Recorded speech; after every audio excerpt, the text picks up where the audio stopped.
Hey, good afternoon or morning, whenever you're watching our Wednesday night recap. Had a great time again last night. Really a lively time. It was really fun. How happiness happens, and we did a lot of laughing. I don't know, just one thing went to the other. If you weren't there, I'm sorry you missed it, but if you were there, you'll remember how much fun we had. And we did week 5, even though we're in week 3. I've been doing all the odd ones, week 1, 3, and 5. And starting next Wednesday, Pastor Brandon's going to do weeks 2 and 4. But anyways, the session was entitled Carry One Another's Burdens.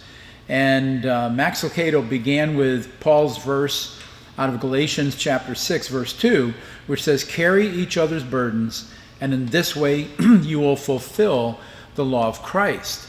And so obviously we need to help with people's burdens.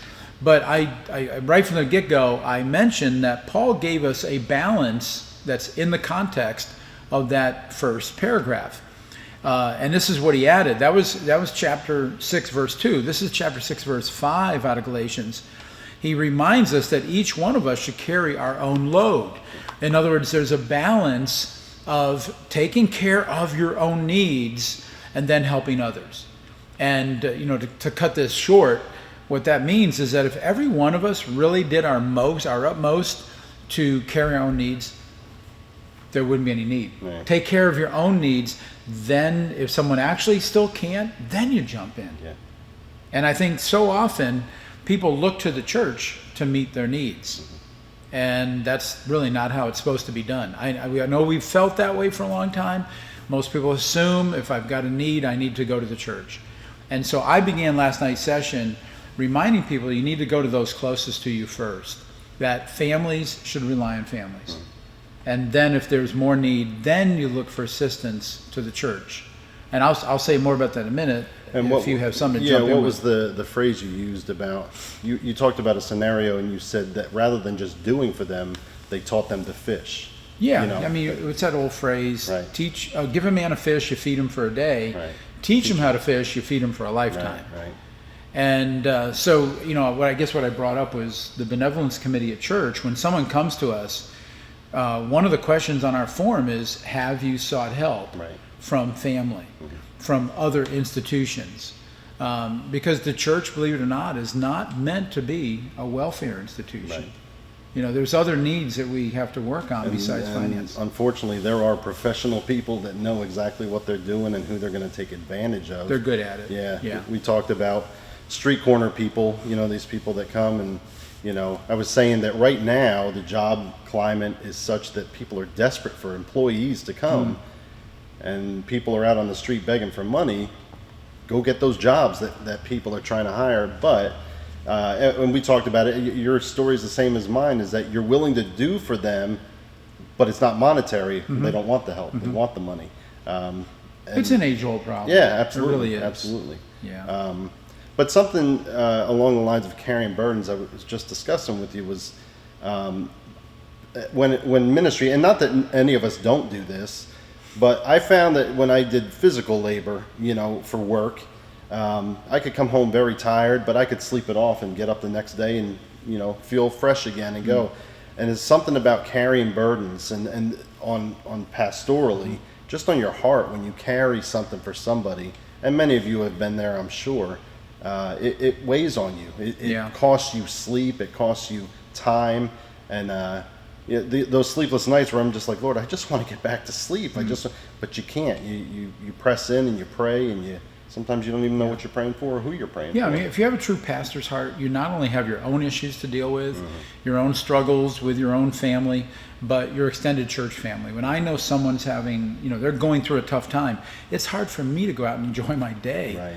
I can't just pray for them and just leave it. Right. And I know some guys who can, but it's really hard. Yeah. It really is. You're just thinking, I wish I could be there for them, and there's only so much you can do. Right. So meeting needs, carrying other people's burdens isn't just financial issues, and that's kind of where you just led us. Yeah.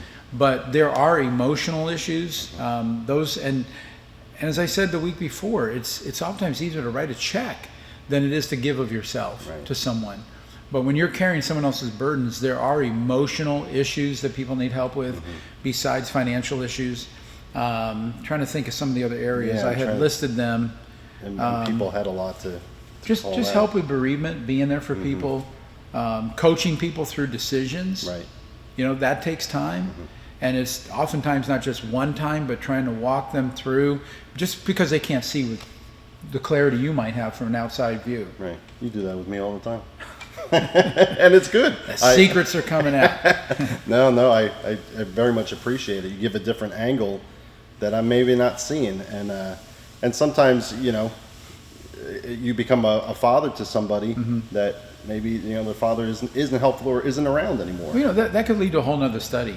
There aren't enough mentors. Right. You know, and I think people today have kind of withdrawn from each other, and COVID made it worse because we hid behind masks, we couldn't touch each other, we had to distance ourselves. And we need to get back to that, where someone can speak into another person's life, give them some guidance. What I've learned over the years too, a lot of times when you're older, you assume the younger generation doesn't want to hear from you.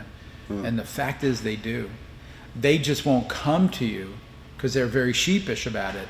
But if you volunteer, they will. They really do want to get your viewpoint. Right. Yeah. So you can help someone carry that burden of decision making in that way. Yeah. You know, just being a good mentor. Absolutely.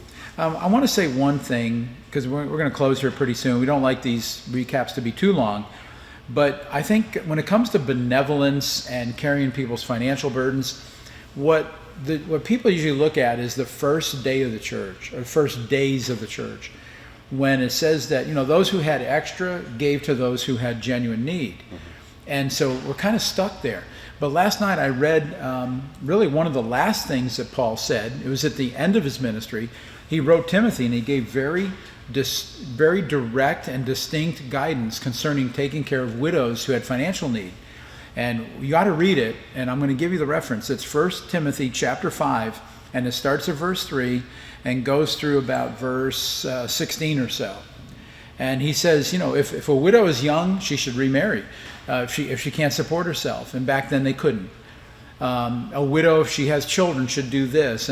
But a widow should not look to the church. The widow should not burden the church, but should look to her own immediate family. And man, it was unbelievable. It was like a policy manual, and yet it's right out of the Word of God. So again, I just want to encourage you that if you have a need, the first thing is, what can you do? Take responsibility yourself. And if you're at wit's end, then all you have to do is look to someone close to you besides your family. Because the one thing I said was that what we really need to do is not look at the church as this institution that like government that's going to meet all their needs, but rather find one other person who will help you and walk alongside of you. It's much more personal and meaningful. And listen, I've said a lot, and I didn't give you much of a chance today, but next week, as I said, Wednesday night, Pastor Brandon is leading the study, and so I'm assuming you're going to lead Wednesday night recap. So have a good week. See you Sunday.